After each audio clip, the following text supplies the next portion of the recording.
Vale, está preparando. Muy bien, pues estamos hoy en Apocalipsis 2. Si recordáis, hemos dividido el libro entre las cosas que has visto. Esto es lo que Juan ve en el capítulo 1. Luego, las cosas que son, los capítulos 2 y 3 tenemos el mensaje a las iglesias. Son las cosas que están ocurriendo en ese mismo momento y es donde estamos. Y luego después, más adelante, pues avanzaremos y veremos las cosas que han de ser después de estas, que veremos lo que Dios quiere que sepamos sobre el futuro. Pero comentamos la semana pasada, las 7 iglesias de Apocalipsis son 7 iglesias reales, no son alegorías de épocas de la iglesia, sino que realmente son iglesias que estaban pues pasando por las situaciones que nos menciona aquí. Y cuando miramos esto, entendemos que todas las iglesias pues experimentan exactamente las mismas situaciones. Por lo tanto, cuando miramos el mensaje, por ejemplo, la semana pasada miramos la iglesia de Éfeso y vimos que aunque la iglesia tenía mucho que alabar y muchas cosas que decimos muy positivas, pero a la vez notamos que Dios decía, pero hay una cosa es tan grande que casi deshace todo lo bueno que hacía la iglesia. Y es que habían abandonado su primer amor y comentamos la semana pasada que nosotros podemos caer en el mismo error. Podemos estar haciendo 1000 cosas buenas, pero si perdemos el amor, si no estamos haciendo lo que estamos haciendo motivado por el amor a Dios y el amor al prójimo, pues realmente no tiene valor lo que estamos haciendo, perdemos ese valor. Entonces, vamos a continuar y vamos a ver el mensaje a la iglesia de Esmirna. Muy bien, pues si puedo tener un voluntario para leer pues estos versículos del 8 hasta el 11. ¿Alguien que quiere encender el micrófono y leer para nosotros? Vale, yo. Y escribe al ángel de la iglesia en Esmirna, el primero y el postrero, el que estuvo muerto y vivió, dice esto: yo conozco tus obras y tu tribulación y tu pobreza, pero tú eres rico, y la blasfemia de los que se dicen ser judíos y no lo son, sino sinagoga de Satanás. No temas en nada lo que vas a padecer. He aquí, el diablo echará a algunos de vosotros en la cárcel, para que seáis probados, y tendréis tribulación por 10 días. Sé fiel hasta la muerte, y yo te daré la corona de la vida. El que tiene oído, oiga lo que el Espíritu dice a las iglesias. El que venciere no sufrirá daño de la segunda muerte. Muy bien, perfecto, Begoña, perdonad, no pensaba que iba a estornudar tan fuerte. Bueno, tenemos este siguiente mensaje a esta iglesia y si recordáis en el mapa, bueno, podría volver volver atrás en el mapa para que veáis el mapa. Aquí lo que teníamos, podéis ver aquí en el mapa estas 7 iglesias y nosotros pues hemos comentado sobre estas 7 iglesias que vamos siempre en dirección así, empezando, no tengo color en lo que estoy pintando. Bueno, empezando en Éfeso, luego después subiendo a Esmirna, ya tenemos subiendo la costa un poco, Esmirna. Bien, entonces, en esta iglesia, pues podemos, ver lo que tengo aquí en esa cajita, dice, situada sobre un magnífico puerto natural, igual que Éfeso, aunque hoy en día Éfeso ya no tiene puerto, se ha secado el agua, pero en aquella época sí que era una ciudad portuaria muy importante. Nos dice, y sobre una importante vía de comunicación, Esmirna era una ciudad ideal para el comercio. Esto llega a ser muy importante cuando empezamos a entender lo que estaba pasando en esta ciudad. Era pues una ciudad rica con comercio. Por cierto, Esmirna estaba en la ruta hacia Atenas, que era la capital. O sea, era una ciudad súper importante. Nos dice aquí también, la ciudad gozaba de de una relación muy fiel y estrecha con Roma. Ahora, ¿qué significa esto? Una relación muy estrecha y muy fiel con Roma. Bueno, entendemos que en Roma, pues practicaban lo que llamamos el culto al emperador. El emperador era un dios, o sea, tenías que adorar al emperador. Y eso es una parte importante de la vida religiosa en Esmirna. Ahora, dices, sí, pero sería así en todo el imperio romano.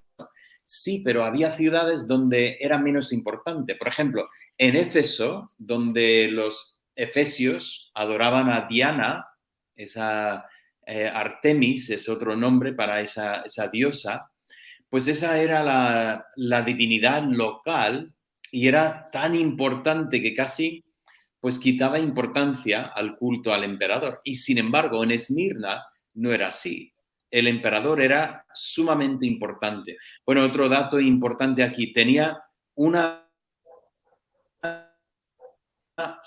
un famoso Acrópolis situado encima de la corona de la ciudad. Ya volveremos a este pensamiento, ¿no? La corona de la ciudad y por qué es importante esto. Bueno, empezamos con el mensaje de la iglesia y si recordamos, todos los mensajes a las iglesias siguen exactamente el mismo patrón. Hay 7 puntos que Cristo sigue cuando escribe la iglesia. Primeramente, siempre empezamos con la fuente, o sea, quién manda este mensaje. Y aquí nos dice que es el primero y el postrero, y luego añade el que estuvo muerto y vivió. Pues primeramente tenemos este pensamiento del primero y el postrero, y si recordamos, volvemos atrás al capítulo 1, versículo 8, versículo 17, ya habíamos visto ese título, ¿no? Que el primero y el postrero, el alfa y la omega. Y entonces, bueno, empezamos con este pensamiento, pero es interesante notar cómo coge ese primero y postrero y añade el que estuvo muerto y vivió. Los historiadores nos dicen otro dato interesante de esta ciudad de Esmirna, es que en su historia, pues uno de la región se enfadó con la ciudad y destruyó la ciudad. En un principio, o sea, era una destrucción masiva de todos los edificios, o sea, borró la ciudad del mapa. Pero curiosamente, Alejandro Magno llegó a la ciudad y le gustó la ciudad, entonces él volvió a edificar la ciudad. Y ellos tenían ese pensamiento que nosotros habíamos muerto, pero hemos vivido, hemos revivido, o sea, hemos resucitado. Entonces, es parte de su historia. Juegan con esta imagen de los que habían muerto, pero ahora viven. Y entonces Cristo, pues, aprovecha esta imagen, ¿no? Dice, vosotros tenéis fama en vuestra ciudad de haber muerto, pero haber revivido, pero yo soy el que verdaderamente estuve muerto, pero hoy vivo. Así que he puesto aquí el Cristo eterno, el primero y el último, o sea, el primero y el postrero, el que incluso murió y sin embargo vive para siempre. Y entonces manda esta comisión, escribe al mensajero. Os recuerdo que, como comentamos la semana pasada, aunque en nuestro texto dice escribe al ángel, pero tenemos este pensamiento de el ángel es el mensajero. Yo creo que es una persona, es el que pastoreaba la iglesia. ¿Y qué es lo que hay que escribir? Pues precisamente lo que el Cristo eterno dice a la iglesia. Y entonces en el versículo 9 comenzamos con esa alabanza que tiene para la iglesia, como las demás cartas también hacen. Dice aquí que yo conozco tus obras. Y bueno, es parecido a lo que ha dicho en Éfeso y también lo que veremos un poco más adelante. Yo conozco tus obras. Pero ahora nos menciona dos aspectos específicas de las obras. Primeramente, dice tu tribulación y tu pobreza. Bueno, vamos a coger eso por partes. Primeramente, he puesto aquí, sabía que estaban sufriendo estas personas. Estaban sufriendo. ¿Por qué estaban sufriendo? Bueno, un poco más adelante vamos a ver un poco más sobre este sufrimiento. Pero lo que sí que vemos es que habían sufrido a manos de los judíos. Ahora, ¿qué sabemos de los judíos? ¿Por qué perseguirían los judíos a los cristianos? Parece mentira, ¿no? Porque en un principio los judíos que habían sufrido la persecución, pues ellos deberían tratar bien a los cristianos. Después de todo, los cristianos comparten todo el Antiguo Testamento con ellos. ¿Por qué hay no sé, esa pelea que los judíos están persiguiendo a los cristianos? Bueno, volviendo al tema de esta ciudad, que era una ciudad con un vínculo muy estrecho con Roma, una de las cosas que he comentado es que el culto al emperador era muy, muy asentado, muy famoso, muy, muy importante en esta ciudad. Incluso, como veremos en un momento, para poder hacer comercio en la ciudad, tenías que tener un certificado diciendo que tú habías presentado tu ofrenda al emperador. El que no tenía este certificado no podía ni entrar en la agora, o sea, el mercado de la ciudad romana. Entonces, ¿qué es lo que pasa? Bueno, los judíos tenían una exención. Les permitían no ofrecer al emperador porque, bueno, tenían arraigo y, bueno, los romanos al final, para mantener la paz, dijeron, bueno, si eres judío, no tienes que adorar al emperador.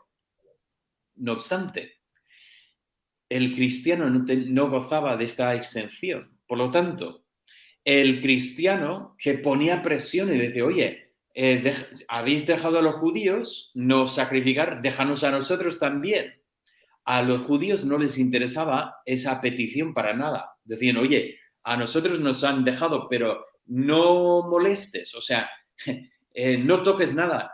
O sea, si tú empiezas a pedir eso, igual nos quitan a nosotros nuestra exención. Tú no digas nada. Incluso vemos que estaban activamente persiguiendo. Fíjate que nos dice aquí que los judíos tienen su sinagoga y aquí Cristo dice que es la sinagoga de Satanás. Qué fuerte este lenguaje, ¿no? Dice, este sitio donde se reúnen los judíos realmente es la sinagoga de Satanás. Por lo tanto, Satanás realmente está aprovechando del pueblo judío que ha rechazado al Mesías y los está utilizando para perseguir a los cristianos. He puesto aquí una nota.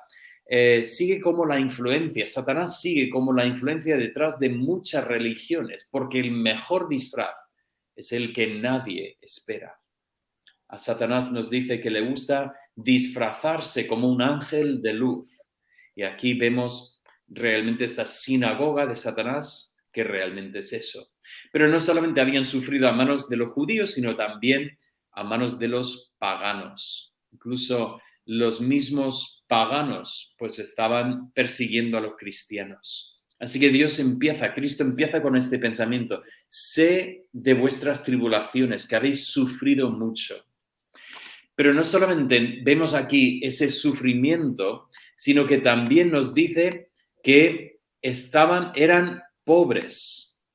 Literalmente he puesto aquí en bancarrota. ¿Por qué? Porque eran tan pobres los cristianos en Esmirna. Y la respuesta es porque puesto que no adoraban al emperador, automáticamente estaban excluidos del comercio que traía tanto dinero a Esmirna. Por cierto, ¿sabéis lo que era? El nombre del pueblo nos dice. En ese nombre, Esmirna, vemos en medio mirra. ¿Lo veis? ¿Veis el nombre? Mirra.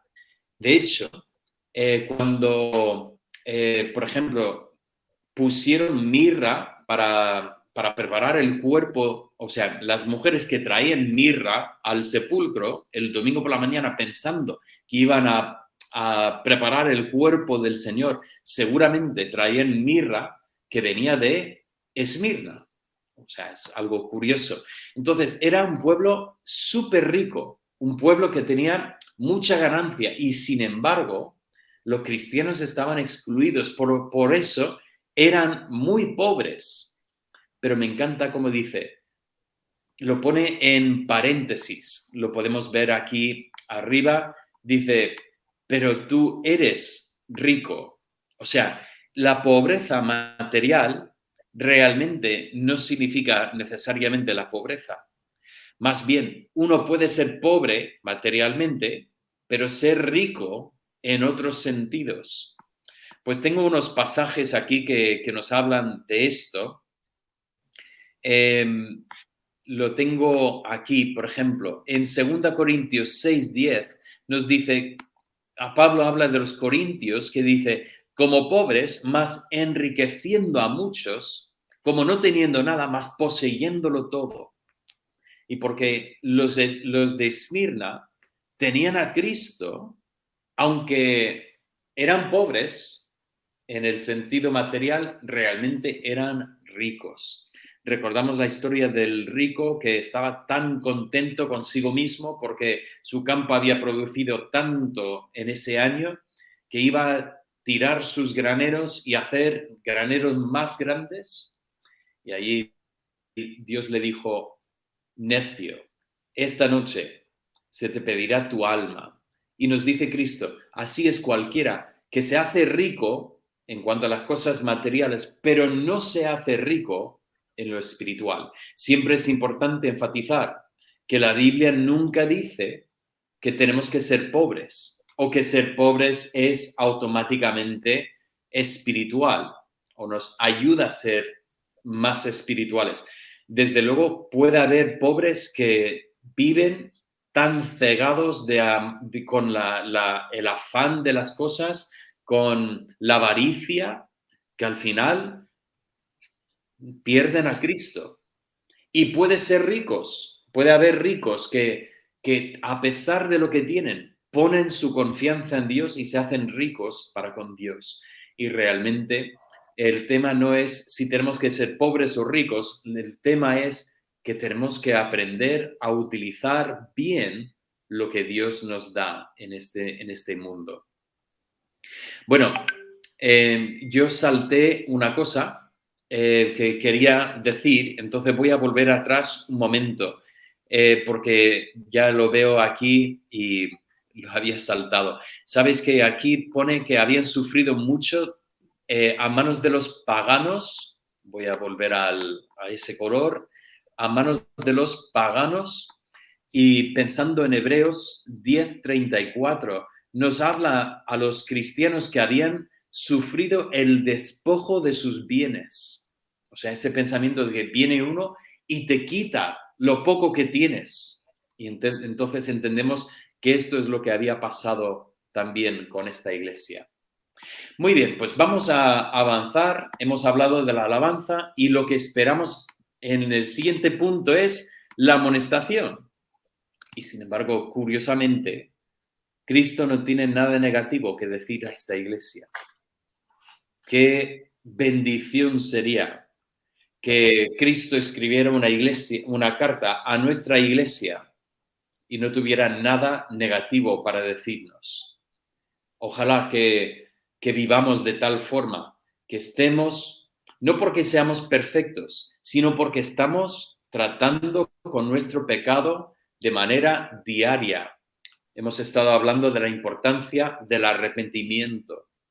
Y si nosotros nos estamos arrepintiendo de manera constante, pues entonces estamos tratando con nuestro pecado y Dios no tiene nada que decirnos. Por eso es tan importante que seamos fieles en arrepentirnos día tras día tras día, todos los días, reconociendo donde fallamos, confesando nuestro pecado, abandonando nuestro pecado y dejando que Dios produzca su fruto en nosotros. Qué bonito que para la iglesia de Esmirna Dios no tiene nada negativo, no porque sean perfectos, sino porque están viviendo al día espiritualmente.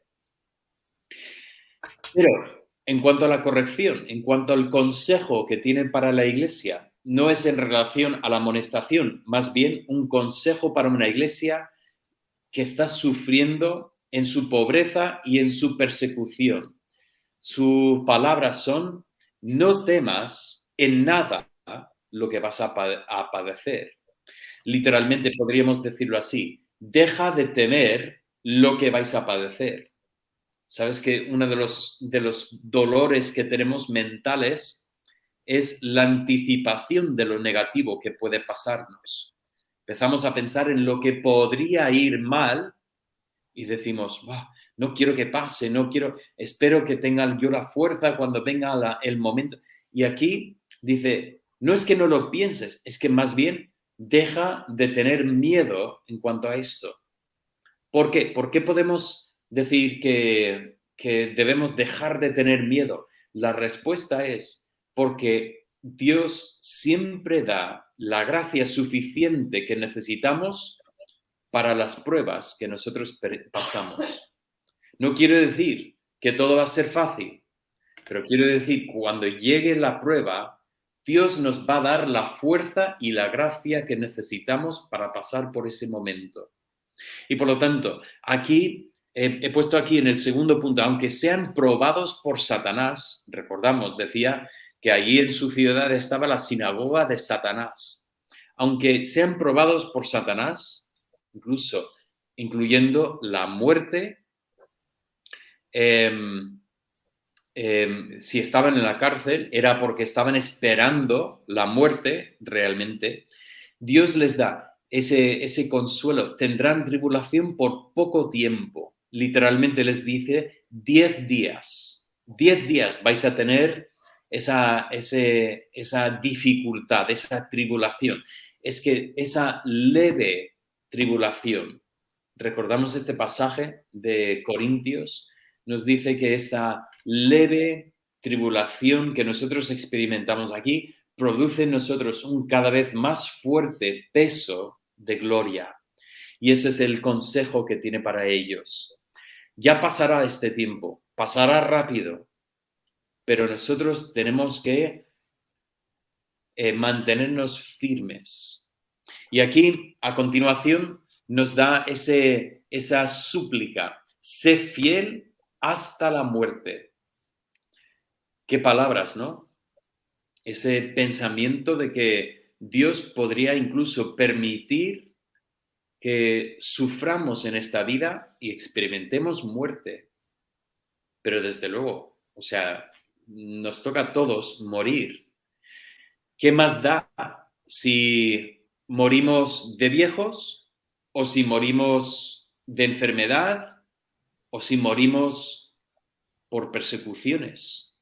Dios dice, sé fiel hasta la muerte. Por cierto, en esta ciudad nos dice la historia que vivió uno de los discípulos de Juan en el año, me parece que por ahí, por el año 130, en el segundo siglo.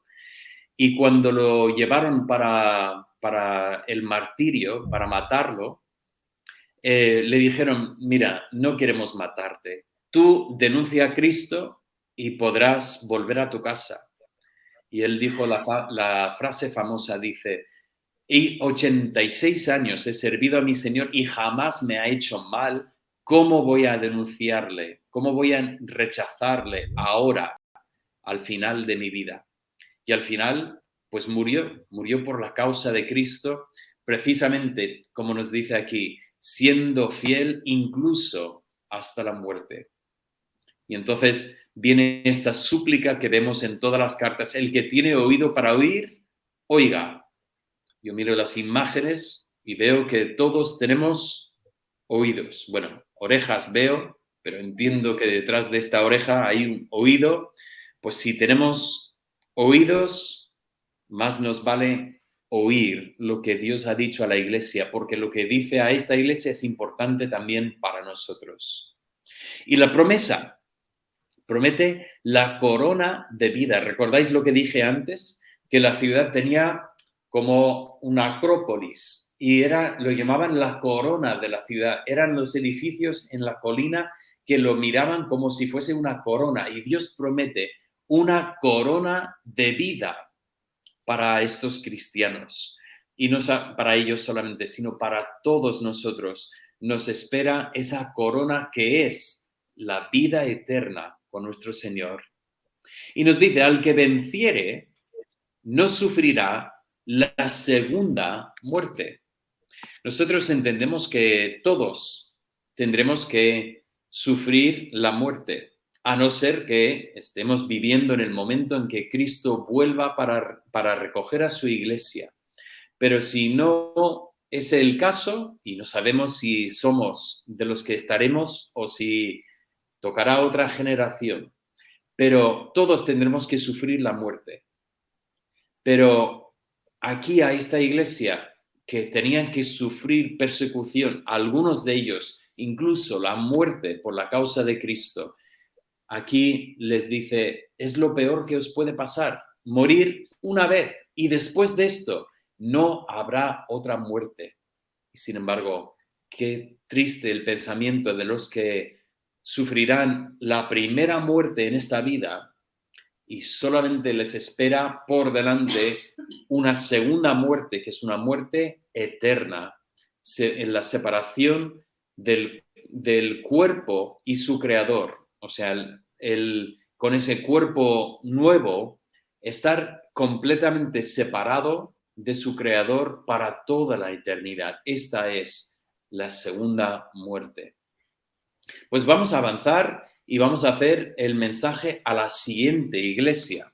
Vuelvo a decir, si tenéis preguntas, podéis guardarlas y en un momento pues vamos a dar oportunidad de hacer las preguntas, o si es una pregunta sobre lo que estamos viendo, también me podéis interrumpir, pero vamos a continuar. Tenemos en los versículos 12 al 17 el mensaje a Pérgamo, la siguiente ciudad en esta ruta que habíamos comentado. Muy bien, pues vamos a leer estos versículos y si alguien nos puede encender el micrófono y leer este pasaje también.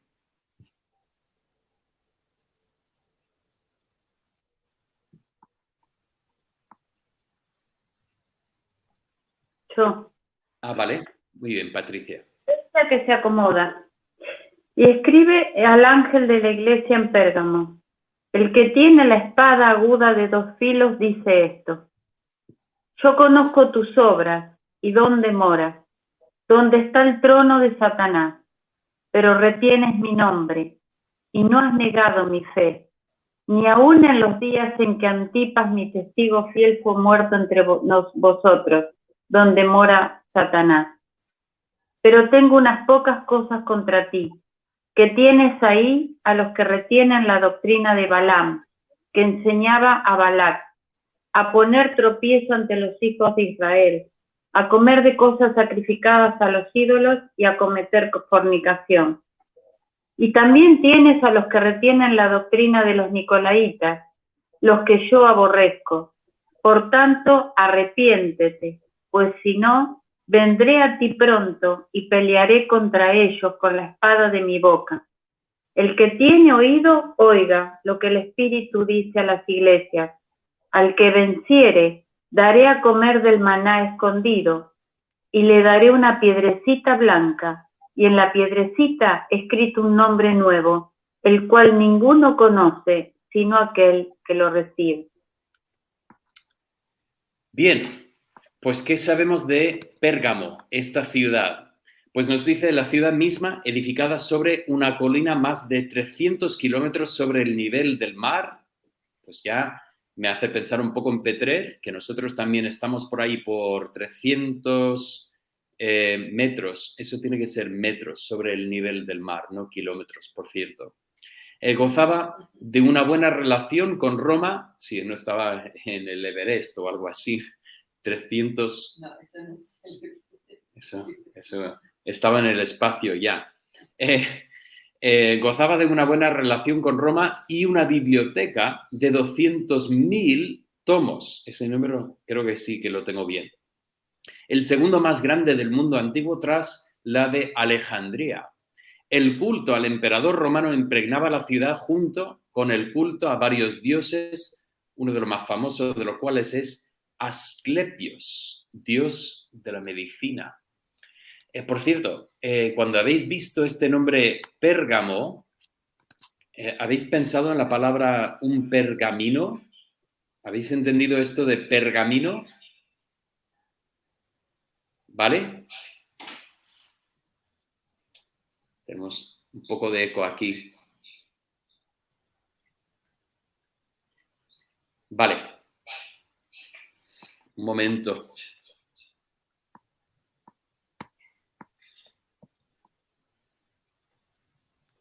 Vale. El pergamino literalmente viene del nombre de esta ciudad. Resulta que Pérgamo y Alejandría tenían una disputa entre ellos y Alejandría tenía su biblioteca sobre los papiros.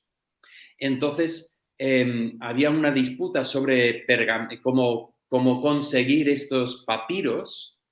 Y entonces en Pérgamo hicieron una cosa muy importante, innovaron.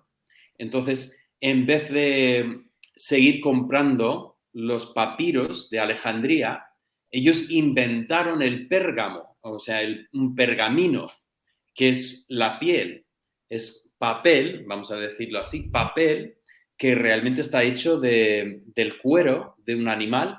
Y así escribían y así se liberaban de Alejandría. Entonces, realmente tenemos aquí entre Alejandría y Pérgamo, teníamos una competición entre las ciudades universitarias, o sea, con bibliotecas enormes. Fíjate, 200.000 tomos. Entonces, cuando entrabas en Pérgamo, estabas entrando en una ciudad muy erudita, un sitio que tenía mucho conocimiento. E incluso eso de Asclepios, ese dios de la medicina, el símbolo, bueno, por cierto, tenía muchas prácticas un poco extrañas que utilizaban las serpientes en la medicina. Cuando hablamos de la medicina, había mucha superstición en la medicina. Pero si hoy en día, si ves, por ejemplo, una ambulancia, verás un símbolo en la ambulancia que es un palo y tiene dos serpientes que están en el palo. Ese símbolo proviene de Pérgamo, del templo del dios Asclepios, que era el dios de la medicina. Y entonces, hasta el día de hoy, pues seguimos con este símbolo para representar la medicina. Entonces, si te habías preguntado por qué hay una serpiente en la ambulancia, pues ya tienes la contestación. Bien, vamos a entrar en lo que dice a la Iglesia. Primeramente empezamos con la fuente y aquí tenemos a Cristo, el gran juez. Notamos que lleva la espada aguda de 2 filos. Eso es una espada romana.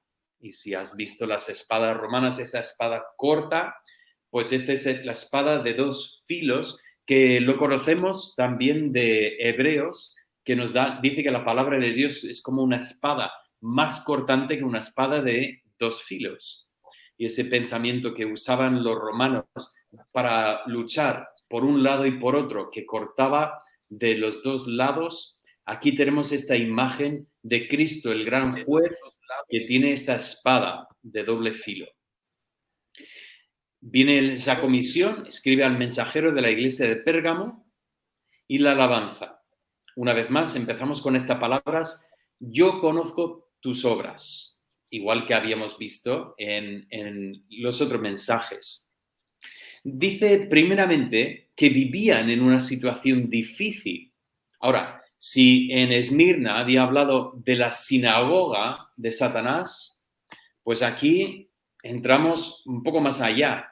Nos dice incluso que, aquí voy a marcarlo así, la alabanza, que vivían en un sitio difícil. Si miramos el texto, que dice que viven donde está el trono de Satanás, y luego después, un poco más adelante, nos dice dónde mora Satanás. Eso es un pensamiento muy, muy difícil de imaginar, ¿no? Estaban viviendo en la misma, digamos, donde Satanás estaba. Qué difícil era para ellos esta situación. Y sin embargo, a pesar de estas dificultades, ellos se habían mantenido fieles al Señor. Nos dice aquí que habían retenido el testimonio, el nombre del Señor, y no habían negado su fe incluso en la persecución. Nos menciona aquí a un tal Antipas.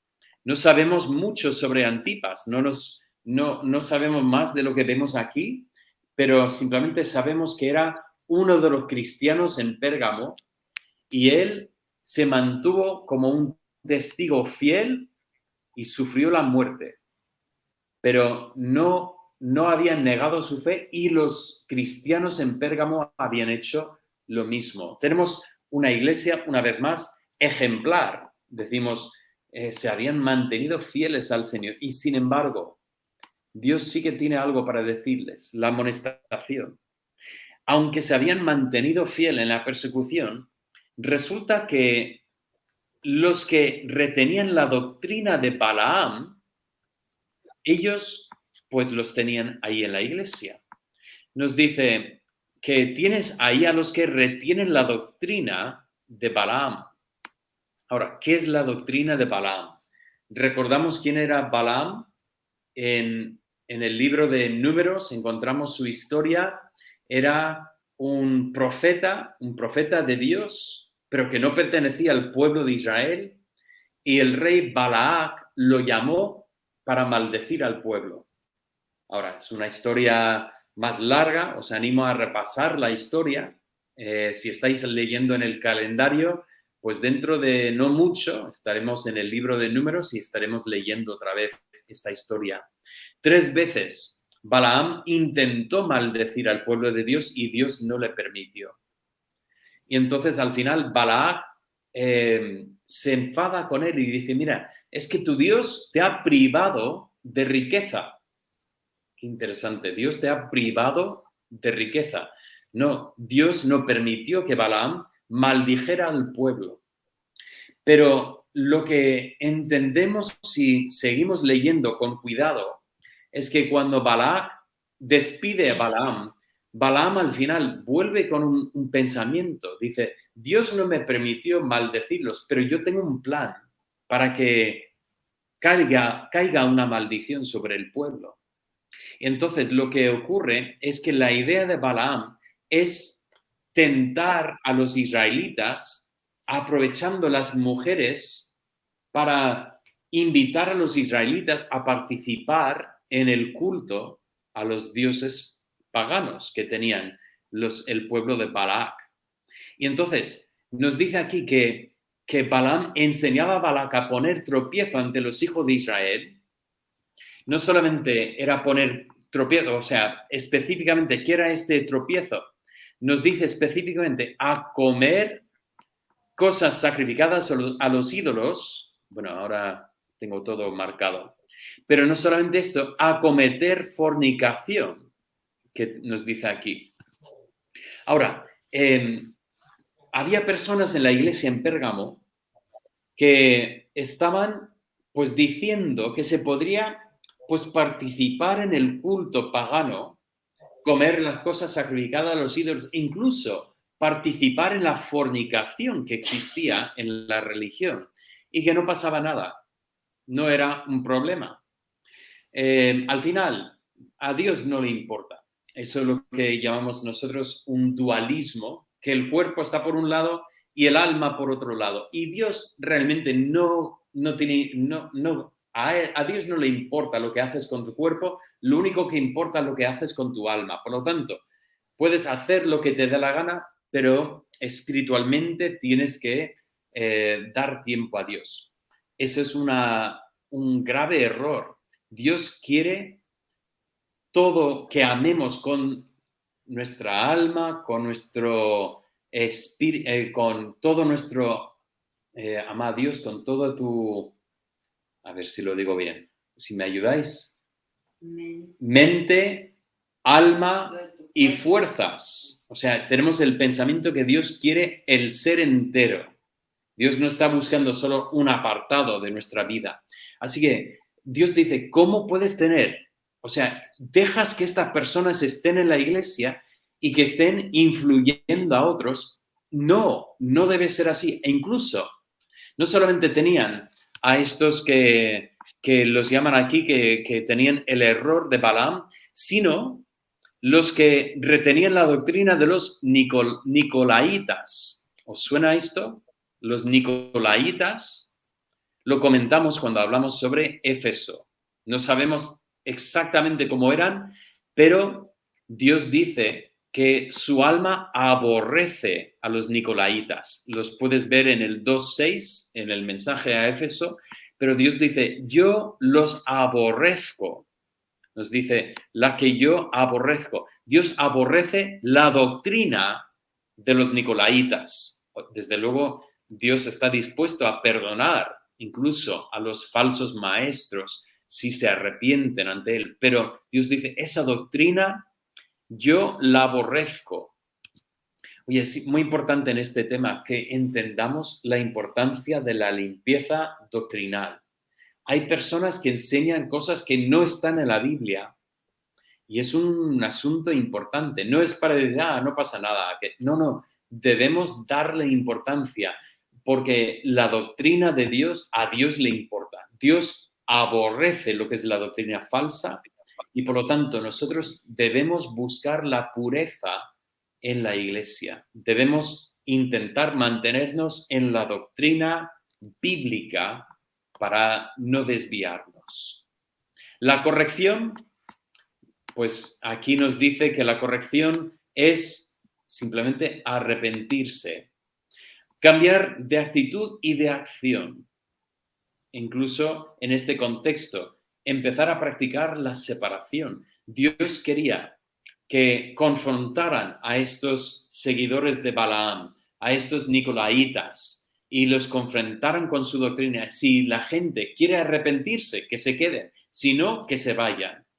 Pero que no se queden en la iglesia ahí desviando a los demás.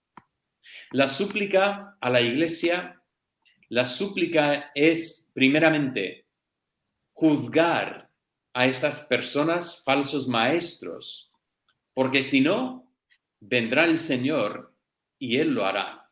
Dice, y yo pelearé contra ellos con la espada de mi boca. Si recordamos, habíamos comenzado con esta espada. Ahora no me deja marcar en este lado. Pero ese Cristo que venía con esa espada, y Él viene, dice, si vosotros no os arrepentís, yo vendré y pelearé contra ellos. O sea, Dios viene para realmente traer juicio contra estos falsos maestros. Pero dice, debéis echarlos de la iglesia o por lo menos invitarles a arrepentirse. Y por lo tanto, ya pasamos a esa súplica que tenemos en todas las cartas. El que tiene oído para oír, oiga lo que dice a las 7 iglesias.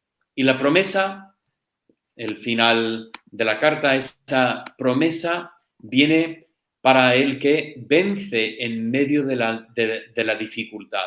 Para el vencedor nos dice que el Señor le dará de comer del maná escondido. ¿Qué es el maná escondido? Pues el maná escondido, lo tengo aquí en el lado, el maná escondido habla del alimento espiritual que cada individuo que cada individuo tenía que recoger todos los días. Es la palabra de Dios. Dios tiene ese maná para nosotros y Dios dice, el que vence en medio de la dificultad, yo le voy a dar del maná escondido. Él encontrará ese alimento para su alma. Pero no solo eso, sino que habla de una piedra blanca con un nuevo nombre. Esa piedra blanca, he puesto aquí, aparentemente se utilizaba en una votación a favor de una persona. O sea, lo que se hacía es que cada uno dentro de la bolsa ponía una piedra o blanca o negra y así de esta forma podía votar a favor de una persona. Y muchas veces escribían el nombre de la persona en esa piedra. Entonces, claro, se abre la bolsa y se sacan las piedras y las blancas eran un voto a favor. Entonces, tenemos este pensamiento de ese voto a favor, o también he puesto que algunos mencionan también en cuanto a los juicios. Se utilizaba para decir el nombre de la persona que era inocente, o si la persona era culpable, se utilizaba, no se le ponía la piedra blanca. Pero tenemos este pensamiento de que Dios tiene para el que vence, el que sigue confiando, Dios tiene pues esa bendición de esa piedra blanca con ese nuevo nombre, con esa nueva identidad que tenemos en Cristo. Somos una nueva criatura. Las cosas viejas pasaron y aquí todas son hechas nuevas. Pues este mensaje que tenemos tanto para la iglesia de Esmirna como Pérgamo tiene importancia para nosotros. Tenemos que aprender a vivir al día del Señor, de tratar con nuestro pecado y no tener miedo de lo que puede venir en el futuro, sino ser fiel al Señor. Y tenemos que aprender a buscar esa pureza en cuanto a la doctrina de Dios y realmente seguir confiando en el Señor para que Dios nos dé esta victoria en medio de la dificultad. Pues vamos a orar y luego tenemos unos momentos para alguna pregunta o pregunta que alguien tenga. Padre Santo, te doy gracias por tu palabra, estos mensajes a las iglesias, qué importantes que son. Queremos que nuestra congregación viva delante de ti como es tu voluntad y que tú seas glorificado en nosotros. Pido por favor que nos ayudes a cada uno de nosotros a andar como es digno de ti, porque la iglesia solo puede ser una iglesia pura si cada uno de nosotros estamos andando como quieres que andemos. Así pido, Padre, que tú seas glorificado en nosotros. En el nombre de Cristo. Amén.